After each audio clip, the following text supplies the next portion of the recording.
তোমাকে করেছি পর দুনিয়া বুকে, দুনিয়া করেছে পাপী মনে ঢুকে ঢুকে। তোমাকে করেছি পর দুনিয়া বুকে, দুনিয়া করেছে পাপী মনে ঢুকে ঢুকে। পরিণতি হবে কি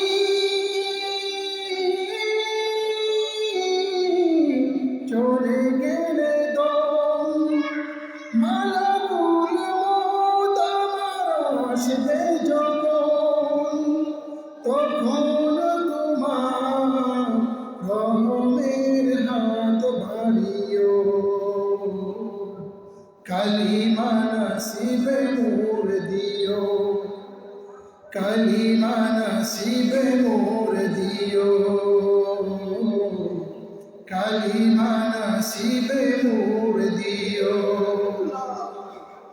দুহাতে কেড়েছি হো কত মানুষে, আঘাতে করেছি কত কত জীবনে। দুহাতে কেড়েছি হো কত মানুষে, আঘাতে করেছি কত কত জীবনে। মানিনি তো তোমারে থেকেছি প্রেম, জবাবের ভাই বুকে কবে ধুক ধুক। দয়াল প্রভু মরণে কৃপা রাখিও, কালেমা নসিবে মোর দিও। দয়াল প্রভু মরণে কৃপা রাখিও, কালিমা নসিবে মোর দিও, কালিমা নসিবে মোর দিও, কালিমা নসিবে মোর দিও। সকলে বলুন আমিন। আল্লাহ রাব্বুল আলামিন আমাদের সকলকে মওতের সময় আমাদের জবানে তার পাক কালিমা যেন জারি করে দেন, আমিন। সম্মানিত মুসল্লিগণ, আজকে আমরা শাবান মাসের ৩য় তারিখে উপনীত হয়েছি। শাবান অত্যন্ত ফজিলতপূর্ণ একটি মাস, বরকতময় মাস। শাবানের ৩য় তারিখ আজকে, মাঘ মাসের আজকে ৯ তারিখ, ১৪৩২ বঙ্গাব্দের মোতাবেক ২৩শে জানুয়ারি ২০২৬ ইসাই পবিত্র জুমাবারের ধারাবাহিক আলোচনায় আপনাদেরকে স্বাগত জানাচ্ছি। আসল শুরুতেই মহান মালিকের আলিশান শাহী দরবারে কালিমাতুশ শুকরিয়া আমরা আদায় করি, যিনি আমাদেরকে আল্লাহর ঘর মসজিদের জন্য নির্বাচিত করেছেন। আল্লাহর ঘর মসজিদে আসার এবং বসার তৌফিক দান করেছেন। আমরা স্বতঃস্ফূর্তভাবে কালিমাতুশ শুকরিয়া আদায় করছি। সকলে পাঠ করুন আলহামদুলিল্লাহ। আজকে আমরা বেশ কয়েকটি বিষয়ের উপর কথা বলব। শাবান মাসের করণীয় সম্পর্কে কথা বলব, বিশেষভাবে মিআরাজুন নবী সাল্লাল্লাহু আলাইহি ওয়াসাল্লামের উপর কথা ইনশাআল্লাহ আল্লাহ তাআলা তৌফিক দান করেন। একটি আমলের কথা আরো 1 মাস আগ থেকে আপনাদের সামনে আমি বলে এসেছিলাম। নবী আলাইহিস সালাম মাহে রমজানের 2 মাস আগ থেকে মাহে রমজানের জন্য দোয়া করতেন, মাহে রমজানের প্রস্তুতি গ্রহণ করতেন। মা আয়েশা রাদিয়াল্লাহু আনহা তিনি বলেন যে রজব মাস যখন শুরু হতো, এরপর থেকে তিনি ধারাবাহিক রোজা শুরু করে দিতেন, যেন তিনি রোজা ছাড়বেন না। এত অধিক পরিমাণে তিনি রজব মাসে রোজা রাখতেন। আর শাবান মাসের মাঝামাঝি সময় আসার পর এই রোজাগুলো তিনি ছেড়ে দিতেন। নবী আলাইহিস সালাম দোয়া করতেন, আল্লাহুম্মা বারিক লানা ফি রজব ওয়া শাবান ওয়া বাল্লিগনা রমাদান। আল্লাহ, রজব আর শাবান মাস, এই দুটি মাসে আপনি আমাদেরকে পরিপূর্ণ বারাকা দান করুন এবং মাহে রমজানে আমাদেরকে পৌঁছাবেন। সুবহানাল্লাহ। তো তো রজব মাস আমরা অতিবাহিত করেছি, রজব মাস শেষ হয়েছে। আষাঢ় হুরুমের 4টি মাসের অন্যতম মাস হচ্ছে রজব মাস। শাবান মাস প্রবেশ করেছে আজকে শাবানের 3 তারিখ। আজকে শাবানের 3 তারিখ, মনে রাখবেন আপনারা। শাবান মাসের এই তারিখ গণনা করা, আজকে 3 তারিখ, আগামী 4 তারিখ, তারপরের দিন 5 তারিখ, এভাবে শাবান মাসের তারিখ গণনা করা এটি স্বতন্ত্র ইবাদত। আমি বলছি না, নবী আলাইহিস সালাম হাদিসের মধ্যে বলেছেন, قال النبي صلى الله عليه وسلم احصوا هلال شعبان رمضان احصوا هلال شعبان برمضان। তোমরা শাবান মাসের তারিখগুলোকে ভালোভাবে গণনা করো মাহে রমজানের জন্য। মাহে রমজানের জন্য শাবানের তারিখ গণনা করো। মানে কি? মানে হলো মাহে রমজান কবে শুরু হয় এটা যেন আমরা সকলে সতর্ক থাকি, যেন ভুল না হয়। আরবি মাস হয় 29-এ যাবে অথবা 30-এ যাবে। এখন যদি শাবান মাস 29-এ যায় আর ওদিন যদি আমরা বেখবর থাকি, 29 তারিখের দিন আমরা যদি খোঁজ খবর না রাখি যে আজকে কয় তারিখ, তাহলে 29 তারিখ শেষ, মাস তো শেষ হয়ে গেছে। এখন মাহে রমজানের 1ম তারিখে রোজা রাখা সম্ভব হবে, কিংবা 29 তারিখে রজব মাস শেষ হয়নি, বরং শাবান মাস শেষ হয় নাই, বরং শাবান মাস 30-এ যাবে। তাহলে সেটাও তো আমাদের খোঁজ রাখতে হবে যে ভুলে যেন আমরা শাবান মাসের একদিন বাকি থাকতে মাহে রমজানের রোজা শুরু করে না দেই। এই জন্য নবী আলাইহিস সালাম বলেছেন, উহসু হিলাল শাবান লি রমাদান। শাবান মাসের তারিখগুলোকে তোমরা খুব ভালোভাবে গণনা করো, হিসাব রাখো মাহে রমজানের জন্য, যেন মাহে রমজান ভুলবশত একদিন পরেও না হয়, আবার ভুলবশত একদিন আগেও না হয়ে যায়। শাবান মাস 29-এ শেষ, আমরা মাস 30-এ, তাহলে মাহে রমজান এরপরে যদি রাখি মাহে রমজান একদিন পিছিয়ে গেল, একদিন পিছিয়ে যাবে না, একদিন পিছিয়ে যাবে। আবার যদি ভুলবশত আমরা শাবান মাস 30-এ যাচ্ছে, চন্দ্র মাস 30-এ যাচ্ছে, আমরা 29 তারিখে বস বলে ফেললাম মাস শেষ, আগামীকালকে রোজা রেখে দেন, তাহলে মাহে রমজানকে একদিন আগে রেখে দিলাম না, এটা সুযোগ নেই। শরীয়ত ইসলামের মধ্যে এমন করার কোনো সুযোগ নেই। এই জন্য চাঁদ দেখার গুরুত্ব অনেক বেশি, চাঁদ দেখার গুরুত্ব অনেক বেশি। আমাদের জন্য দুর্ভাগ্য হলো আমরা চাঁদ দেখি না, না দেখে আমরা কি করি, যে প্রযুক্তি আমাদের হাতে আছে, দূর দেশে কোথায় চাঁদ উঠেছে কোথায় উঠে নাই ওটা জেনে আমরা ডিক্লেয়ার দিয়ে দিই, হ্যাঁ আমরা ইমুক দেশে মধ্যপ্রাচ্যের ইমুক রাষ্ট্রের চাঁদ দেখা দিয়েছে, তো ওরা যেহেতু আজকে করছে তো আমরা আজকে না, আমরা এরকম একটা হিসাব মিলে নিই, এটা উচিত না। চাঁদ দেখার জন্য সর্বোচ্চ চূড়ায় উঠে চাঁদকে দেখা। এখন আর পাহাড়ের চূড়া খোঁজা লাগবে না, কারণ আমাদের দেশে শহরে বন্দরে বড় বড় টাওয়ার হয়ে গেছে। এই টাওয়ারগুলোর উপর উঠলে আকাশ একেবারে পরিষ্কার দেখা যাবে, কোনো আড়াল থাকবে না। তাও যদি না আমাদের দূরবীন দিয়ে আকাশকে দেখা, সেখানে চাঁদ দেখা যাচ্ছে কিনা, চাঁদটা দেখে তারপর মাহে রমজানের রোজা পালন করা। আবার মাহে রমজান যখন শেষ হয়ে যায়, অনুরূপভাবে শেষ তারিখে চাঁদ দেখে রোজা খোলা, রোজা শেষ করা। এই জন্য ইসলামের চাঁদ দেখার গুরুত্ব অনেক বেশি। আল্লাহুম্মা বারিক লানা ফি রজব ওয়া শাবান ওয়া বাল্লিগনা রমাদান, এই দোয়াটি বেশি বেশি আপনারা আমল করার চেষ্টা করেন।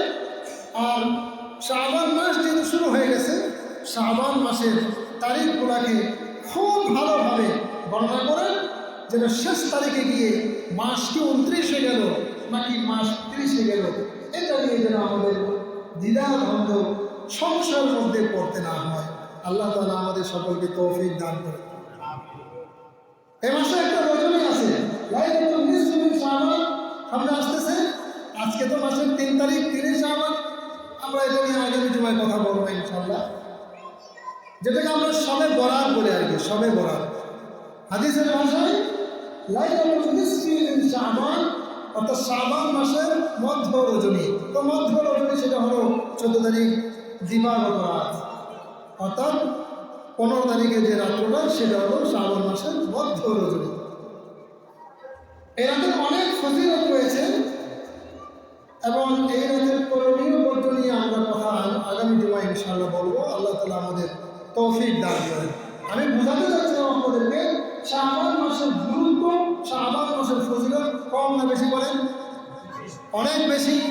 নবী আলাইহিস সালাম বলেছেন তারিখ তোমরা হিসাব করো, অন্য কোনো মাসের তারিখ গণনা করো, মুহররম মাসের, সফর মাসের, রবিউল আউয়াল মাস, নবীর আগমনের মাস যেটা, আমি যে মাসে আগমন করলাম, যে মাসে দুনিয়া থেকে বিদায় নিছি, ওই তারিখ গণনা করো না, এটা হাদিসে আসে না। হাদিসে আসছে শাবান মাসে, এই রমাদান শরীফের জন্য শাবান মাসে তোমরা গণনা করো। তাহলে শাবান মাসের গুরুত্ব কম না বেশি বলেন? অপর দিক দিয়ে লাইলাতুল নিসফি মিন শাবান যেটি সবে বরাত আমরা বলি, মুক্তির রজনী, গুনাহ মাফের রজনী, ভাগ্যের রজনী, যেই রাতে আপনার চলতি অর্থ বছরের বাজেট আল্লাহ রাব্বুল আলামিন ঘোষণা করেন। তো ওই রাতটা অনেক অনেক বরকতময় রজনী, সেটা এই শাবান মাসের মধ্যে। একাধিক কারণে শাবান মাসের গুরুত্ব ইসলামে অনেক অনেক বেশি। আল্লাহ তাআলা আমাদের সকলকে এই শাবান মাসে অধিক হারে ইবাদত বন্দেগীর তৌফিক দান করেন বলে আমিন। একে অপরকে দেখা হলে অধিক হারে সালাম দেন। সালামের আমলটা আমাদের মাঝে অধিক করা উচিত। আমি দেখছি এমন ব্যক্তি যে সালাম দেয় না, তাকে যখন বেশ কয়েকবার সালাম দিয়ে দিচ্ছি, বেশ কয়েকদিন দেখা হয়, একদিন দুদিন তিন দিন সালাম দিয়ে দিলাম, এখন এই বেচারা দেখলে সালাম আগে দিয়ে, যে আপনাকে সালাম দিচ্ছে না আপনি তাকে দেখানো আগে সালাম দেন। একদিন দেন, দুদিন দেন, 3 দিন দেন, 4 দিন দেন, প্রয়োজনে 1 মাস দেন, দেখা হলে সালাম থাকে, সালাম দেন আগে। দেখবেন এরপরে আরেকদিন দেখবেন ও আপনাকে আগে আগে সালাম দিচ্ছে, হাতে একটু মুসকি মুসকি হাসিও দিতে পারে। মুসকি হাসা এটা সুন্নাহ। শাবান মাস চলতেছে, নেকির কাজ ছোট থেকে ছোট হোক কোনোটাই ছাড়বেন না। গুনাহের কাজ যতই ছোট হোক না কেন সেটাকে অবশ্যই বর্জন করা উচিত। সালামের আমল করা যায়, কি লাভ হবে? নবী আলাইহিস সালাম বলেছেন তোমরা যখন অধিক পরিমাণে সালাম দিবে, সালাম দাতা আর সালামের জবাবদাতা উভয়ের মাঝে আল্লাহ রাব্বুল আলামিন জোর, মহব্বত, ভালোবাসা, ভ্রাতৃত্ব আল্লাহ তাআলা তৈরি করে দেবেন। সুবহানাল্লাহ। নবী আলাইহিস সালাম বলেছেন আল বাদি বিস সালাম বারিউন মিনাল কিবরি, যে আগে মানুষকে সালাম দেয় সেই ব্যক্তি হলো অহংকার থেকে মুক্ত। ইমাম মুসল্লিদেরকে আগে সালাম দিবে, অহংকার থেকে মুক্ত। মুসল্লি তার ইমামকে আগে সালাম দেয়, মুসল্লি অহংকার থেকে মুক্ত। এভাবে সবাই, ফর এক্সাম্পল বললাম আর মানে শুধু ইমাম মুসল্লির মধ্যে সালাম সীমাবদ্ধ না, উদাহরণস্বরূপ বললাম সর্বশ্রেণীর মানুষের মধ্যে মুসলমান ও মুসলমান, আপনি তাকে মুসলমান না, মুসলমান আপনি তাকে চিনেন বা না চিনেন, মুসলমানকে আপনি চিনেন বা না চিনেন, আপনি তাকে সালাম দিন। যে আগে সালাম দেয় অহংকার থেকে মুক্ত, আর যে অহংকার থেকে মুক্ত সে আল্লাহ রাব্বুল আলামিনের প্রিয় বান্দা, আল্লাহ তাকে জান্নাত দান করবে। সুবহানাল্লাহ। আর অহংকার এটা হলো আল্লাহ রাব্বুল আলামিনের চাদর। আল কিবরু রিদাই, হাদিসে কুদসির মধ্যে এসেছে আল্লাহ তাআলা বলেন যে কিবির আর অহংকার হলো আমি আল্লাহ এটি চাদর, এটাকে তোমরা টানাহেঁচড়া করবে না, তোমরা অহংকার করবে না, তোমরা বিনয়ের সাথে চলো, বিনয়ের সাথে মানুষের সাথে ওঠা বসা করো, মানুষের সাথে হাসি মুখে কথা বলো, মানুষের সাথে ভালো ব্যবহার করো, অহংকার করো না। আল্লাহ তাআলা বলেন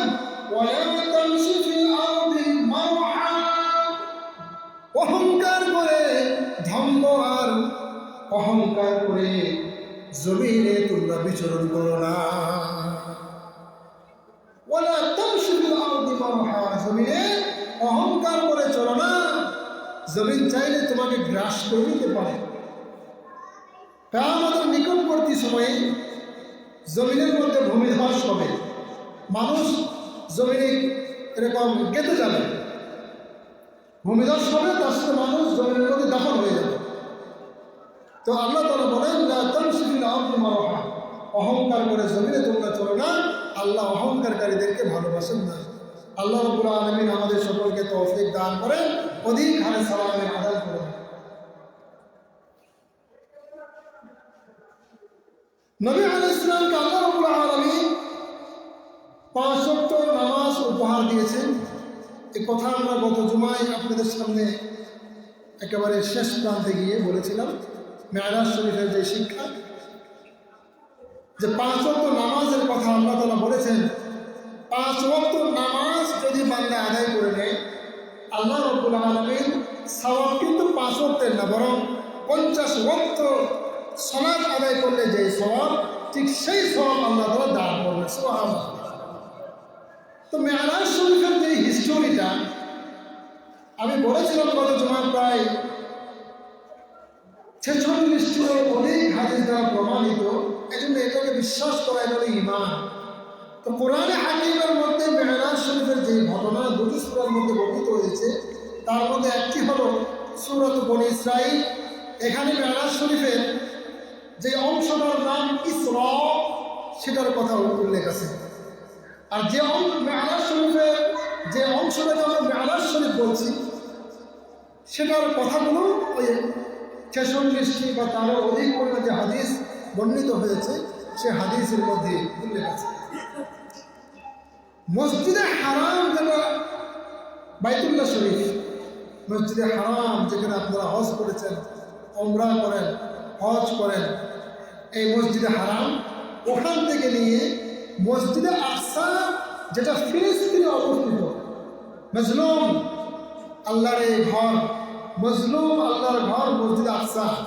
মসজিদে আকসা পৃথিবীর বুকে একটি মজলুম মসজিদ, যে মসজিদের উপরে প্রতিনিয়ত জুলুম নির্যাতন চলে। দুঃখজনক, আমরা দুর্ভাগ্য মুসলিম জাতি, পৃথিবীর বুকে কোটি কোটি মুসলিম আমরা থাকা সত্ত্বেও আমাদের এই কাবা, আমাদের এই সাবেক কিবলা, আল্লাহর ঘর, এই মসজিদে আকসা পৃথিবীর জঙ্গি, পৃথিবীর নিকৃষ্ট সন্ত্রাসীদের মাধ্যমে এটা আক্রান্ত। আল্লাহ রাব্বুল আলামিন ফিলিস্তিনের মুসলমানদের উপরে রহমত নাযিল করেন, সকলে বলুন আমিন। মসজিদে আকসাকে আল্লাহ রাব্বুল আলামিন এই জালেমদের জুলুম থেকে হেফাজত করুন, সকলে বলুন আমিন। মসজিদে আকসা এটা হলো মুসলমানদের পৈতৃকভাবে এটা সম্পদ। এই মসজিদ মুসলমানদের মসজিদ। ইয়াহুদের সন্ত্রাসীরা তাদের দাবি যে এটি মুসলমানদের, এগুলো তাদের, এজন্য তারাও সেখানে ভাগ বসাতে চায়। মুসলমানদেরকে অবাধে সেখানে ইবাদত করতে তারা দেয় না। তো খুব অচিরেই এই মসজিদ এই সন্ত্রাসী ইয়াহুদের কবল থেকে ইনশাআল্লাহ মুক্ত হবে। এটা আগেও এভাবে ইয়াহুদরা দখলে নিয়েছিল। মুসলমান শাসকগণ একের পর এক এই ফিলিস্তিনকে বিজয় করেছে, মসজিদে আকসাকে বিজয় করেছে, লম্বা হিস্ট্রি আছে। তো মসজিদে আকসা সেখানে নবী আলাইহিস সালামকে নেওয়া হলো। কোথায় থেকে বলেন? মসজিদে হারাম থেকে। মসজিদে হারাম আল্লাহর ঘর বাইতুল্লাহ, যেটা এই বাইতুল্লাহ থেকে নিয়ে মসজিদে আকসা যেটি 1000 মাইলের দূরত্ব, সেখানে আল্লাহ রাব্বুল আলামিন সেকেন্ডও সময় লাগে নাই। পৃথিবীর সময় স্তব্ধ হয়ে গেছে, সময়ের কাঁটা বন্ধ হয়ে গেছে, সময় একেবারে স্থির ছিল, সময়ের কাঁটা বন্ধ ছিল, সেকেন্ডও সময় লাগেনি। আল্লাহ রাব্বুল আলামিন বাইতুল্লাহ থেকে, মসজিদে হারাম থেকে কোথায় নিয়ে গেছে বলেন? মসজিদে আকসাতে। আল্লাহর হাবিব সাল্লাল্লাহু আলাইহি ওয়াসাল্লাম মসজিদে আকসা গেলেন। এই যাওয়ার পথে তিনি অনেক ব্যবসায়িক কাফেলার সাথে সাক্ষাৎ করেছেন।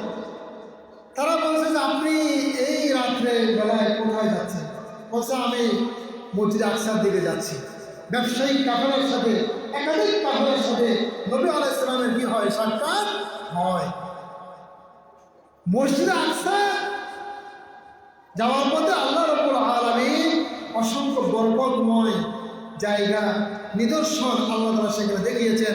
যেই জায়গাগুলো নবী রাসূলদের পূর্ণভূমি, যেই জায়গাগুলোর মধ্যে হাজার হাজার লক্ষ লক্ষ নবী রাসূলদের পদচারণায় যেই জায়গাগুলো ভারী ছিল, নবী রাসূলদের আগমন ছিল, যেই জায়গাগুলো, সেগুলো আল্লাহ রাব্বুল আলামিন দেখিয়েছেন।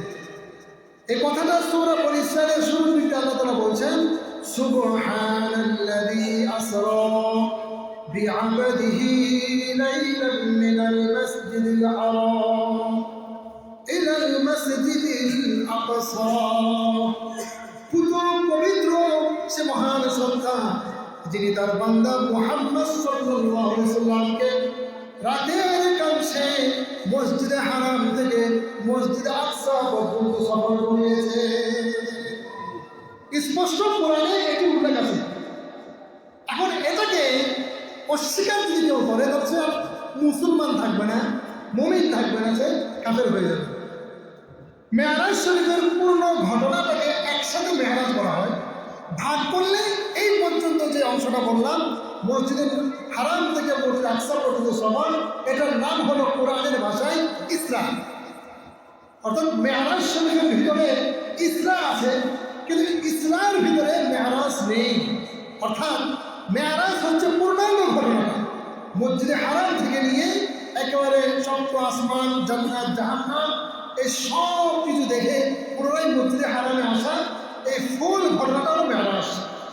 তবে এই ঘটনার আংশিক মসজিদে হারাম থেকে মসজিদ আকসা পর্যন্ত, তার নাম হলো ইসরা। তার নাম কি বলেন? ইসরা। এতটুকু কথা কোরআনে রয়েছে। আল্লাহ তাআলা বলেন, কেন সেখানে নিলাম? আল্লাযী বারাকনা হাওলাহু, মসজিদ আকসার আশেপাশে বরকতময় জায়গাগুলোকে লিনুরিয়াহু মিন আয়াতিনা, আমার হাবিবকে দেখানোর জন্য সেখানে নিয়ে গেলাম। মসজিদ আকসাতে নিয়ে গেলেন, বরকতময় জায়গাগুলো, পুণ্যভূমি, নবী রাসূলদের আগমনের সেই দেশ ফিলিস্তিনের পবিত্র জায়গা মসজিদ আকসার চতুর্পাশগুলো নবী আলাইহিস সালামকে দেখালেন যে এই হলো আপনার কিবলা, যেদিকে ফিরে আপনি নামাজ পড়েন। নবী আলাইহিস সালাম নামাজ ফরজ হওয়ার আগেও মসজিদ আকসার দিকে ফিরে নফল নামাজ পড়তেন। মসজিদ আকসার দিকে ফিরে নফল নামাজ পড়তেন। নামাজের বিধান নাযিল হওয়ার পরেও মসজিদে আকসার দিকে ফিরে নবী আলাইহিস সালাম নামাজ পড়তেন। কিন্তু বারে বারে তিনি বাইতুল্লাহর দিকে তাকাতেন আর আকাশের দিকে তাকাতেন। মানে আকাশের দিকে তাকায় তিনি বুঝতেন যে আল্লাহ, তোমার ঘর বাইতুল্লাহ আমার এত কাছে মক্কায়, তোমার ঘরের দিকে ফিরে নামাজ পড়তে মন চায়। 5 ওয়াক্ত নামাজ বাইতুল্লাহর দিকে ফিরে পড়লে মনের যে তৃপ্তি, মনের যে প্রশান্তি, যারা বাইতুল্লাহকে সামনে নিয়ে নামাজ পড়েছে একমাত্র তারাই বুঝবে। আল্লাহু আকবার বলেন। আল্লাহ তাআলা আপনাদের সকলকে বাইতুল্লাহকে সামনে নিয়ে সালাত আদায়ের তৌফিক দান করুন। জোরে বলুন আমিন। রাহমাতুল লিল আলামিন। আকাশের দিকে মাথা উঁচু করে আল্লাহ রাব্বুল আলামিনের কাছে ফরিয়াদ জানাচ্ছিলেন, রব্বুল আলামিন, মসজিদ আকসার দিকে ফিরে নামাজ পড়ছি, তবে আমার মনের প্রশান্তি, আমার ইচ্ছা ছিল আপনার ঘর বাইতুল্লাহর দিকে ফিরে নামাজ আদায় করা। এই কথাটা সূরাতুল বাকারার মধ্যে আল্লাহ রাব্বুল আলামিন তুলে ধরেছেন। আল্লাহ রাব্বুল আলামিন বলছেন, নবীজি, আপনি আকাশের দিকে আপনার মাথা মুবারক উত্তোলন করেছেন, আমি সেটা দেখেছি।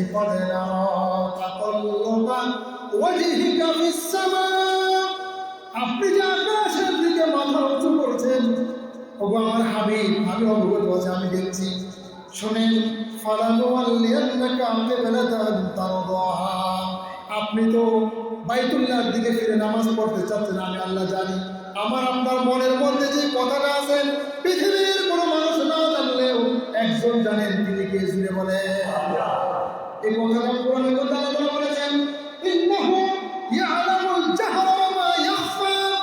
নিশ্চয় আল্লাহ রাব্বুল আলামিন আমার আপনার মনের মধ্যে যা কিছু আছে সেই কথাগুলো আল্লাহ তাআলা জানেন, সব কিছু জানেন।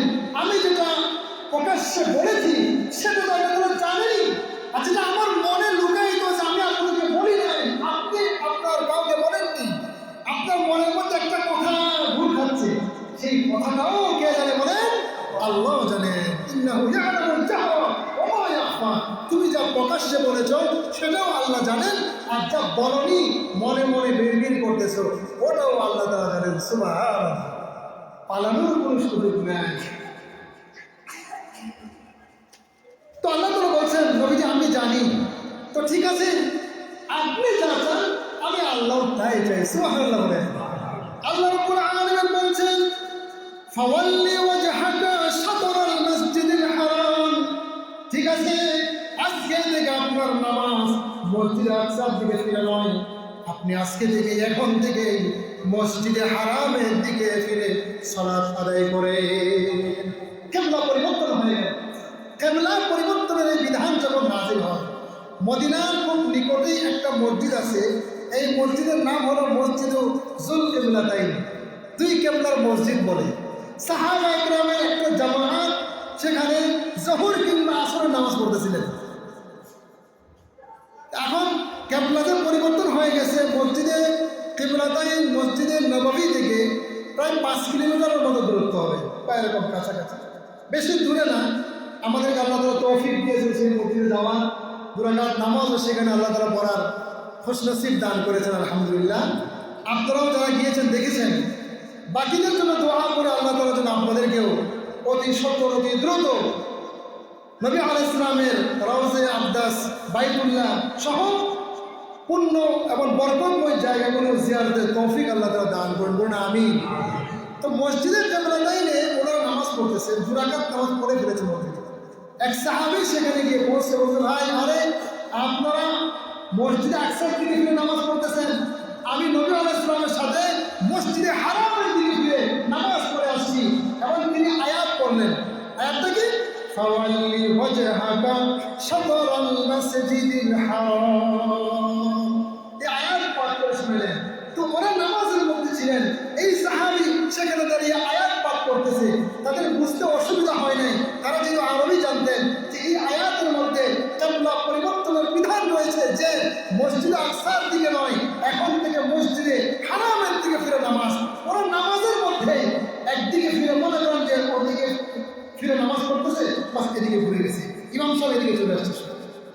সেখানে এখনো ওই চিহ্নটা রাখা হয়েছে, যেদিকে ফিরে এখন সেটার মেহরাব, তার বিপরীত সাইডে আরো একটা মেহরাবের চিহ্ন উপরে এভাবে অঙ্কন করা আছে যে হ্যাঁ ওইদিকেও 100 মেহরাব ছিল। সুবহানাল্লাহ বলেন। তো আল্লাহ রাব্বুল আলামিন নবী আলাইহিস সালামের মন অনুযায়ী, নবী আলাইহিস সালামের চাওয়া অনুযায়ী কিবলাটা মসজিদে আকসার দিক থেকে ফিরে কোন দিকে করে দিলেন? মসজিদে হারামের দিকে করে দিলেন। সুবহানাল্লাহ। তো মসজিদে আকসায় নবী আলাইহিস সালামকে নিয়ে গেলেন। মসজিদে আকসায় যাওয়ার পরে আল্লাহ রাব্বুল আলামিন নবী আলাইহিস সালামকে এমন সম্মান দিলেন, এমন সম্মান দিলেন যে বাবা আদম আলাইহিস সালাম থেকে নিয়ে হযরত ঈসা রূহুল্লাহ, হযরত ঈসা আলাইহিস সালাম পর্যন্ত অসংখ্য অগণিত সীমাহীন নবী রাসূলগণ যারা ছিলেন, সমস্ত নবী রাসূলকে এই মসজিদে আকসার মধ্যে হাজির করে দিয়েছে। সুবহানাল্লাহ বলেন। সমস্ত নবী রাসূলদেরকে উপস্থিত করলেন মসজিদ আকসার ভিতরে, সবাইকে নিয়ে এবার দাঁড়ালেন। জিবরিল আমিন বলছেন ইয়া রাসূলুল্লাহ 2 রাকাত সালাতুশ শুকর আদায় করতে হবে। নবী আলাইহিস সালাম বলছেন ঠিক আছে নামাজ আমরা আদায় করব। জিবরিল বলছেন ইয়া রাসূলুল্লাহ ইয়া হাবিবাল্লাহ, আল্লাহ রাব্বুল আলামিনের হুকুম, এই নামাজের ইমামতির দায়িত্ব স্বয়ং আপনি নিজেই পালন করবেন। নবী আলাইহিস সালাম ইমামতিতে 2 রাকাত সালাতুশ শুকর সেখানে আদায় করা হলো। সমস্ত নবী রাসূলগণ নবী আলাইহিস সালামের পিছনে দাঁড়িয়ে নবী আলাইহিস সালামের মুক্তাদি হয়ে আল্লাহ রাব্বুল আলামিন নবী আলাইহিস সালামকে এই সম্মান দিলেন যে আপনি শুধুমাত্র আখিরি নবী নন, আপনি সমস্ত নবী রাসূলেরও নবী। সুবহানাল্লাহ। নবী আলাইহিস সালামকে আল্লাহ রাব্বুল আলামিন ইমামুল আম্বিয়া ওয়াল মুরসালিন উপাধিতে ভূষিত করলেন। 2 রাকাত নামাজের পর নবী রাসূলগণ তাদের যে থাকার জায়গা জান্নাত, নবী রাসূলগণ নিজ নিজ জায়গায় চলে গেলেন। আল্লাহর হাবিব সাল্লাল্লাহু আলাইহি ওয়াসাল্লামকে সেখান থেকে আল্লাহ রাব্বুল আলামিন পূর্ণ জগতে ভ্রমণ শুরু করলেন। 7টা সিঁড়ির মতো, মনে করেন এটা কেমন সিঁড়ি ছিল নবী আলাইহিস সালাম জানেন, আমরা পৃথিবীবাসী কেউ বলতে পারবো না এর আকার কেমন ছিল, আকৃতি কেমন ছিল। শুধু বলা হয়েছে মেরাজ শব্দ অর্থ হলো সিঁড়ি। মেরাজ শব্দ অর্থ কি বলেন? সিঁড়ি। যে সিঁড়ি আপনারা ব্যবহার করেন ওটা কেউ আরবিতে, এটার শব্দ হলো আরবিতে মেরাজ। তো 7টি তাক বিশিষ্ট একটা সিঁড়ি, এক এক সিঁড়িতে পা রাখলেন, এক আসমানে আরোহণ করলেন। সুবহানাল্লাহ। এইভাবে 7 আসমান পাড়ি দিয়ে একেবারে সেখানে একটি জায়গা রয়েছে বাইতুল মামুর। আপনাদের এই মসজিদের নামে নামে এই মসজিদ, যার নাম হলো বাইতুল মামুর। অর্থাৎ এটাও একটি কাবা, পৃথিবীবাসীর জন্য, আল্লাহর বান্দাদের জন্য একটি কাবা মক্কায় অবস্থিত। আর আসমানবাসীর জন্য আল্লাহ রাব্বুল আলামিনের সীমাহীন ফেরেশতাগণ সহ আসমানে সীমাহীন মাখলুক রয়েছে, সবার জন্য আল্লাহ আরেকটা কাবা বানালেন, তার নাম হলো বাইতুল মামুর। হাদিস শরীফের মধ্যে আসছে, দেখেন যে এই বাইতুল মামুরের মধ্যে অসংখ্য অগণিত ফেরেশতারা তাওয়াফ করেন। যারা আজকের দিনে বাইতুল মামুরে তাওয়াফ করবে তাদের জীবনে আর কোনোদিন এই বাইতুল মামুরকে তাওয়াফ করার সুযোগ পাবে না, কারণ আল্লাহ তৈরি ফেরেশতা এত সীমাহীন। হাদিস শরীফের মধ্যে এসেছে আল বাইতুল মামুর ওয়া হুয়া বাইতুন ইয়াদখুলুহু কুল্লা ইয়াউমিন ৭০,০০০ মালাক। দৈনিক ৭০,০০০-এর মতো ফেরেশতারা ওই বাইতুল মামুরকে তাওয়াফ করেন। এরপরে লা ইয়াউদুনা ইলাইহি, জীবনে আর কোনোদিন এরা দ্বিতীয়বার তাওয়াফ করার সুযোগ লাভ করবে না। বাইতুল মামুর সেখানে পৌঁছলেন।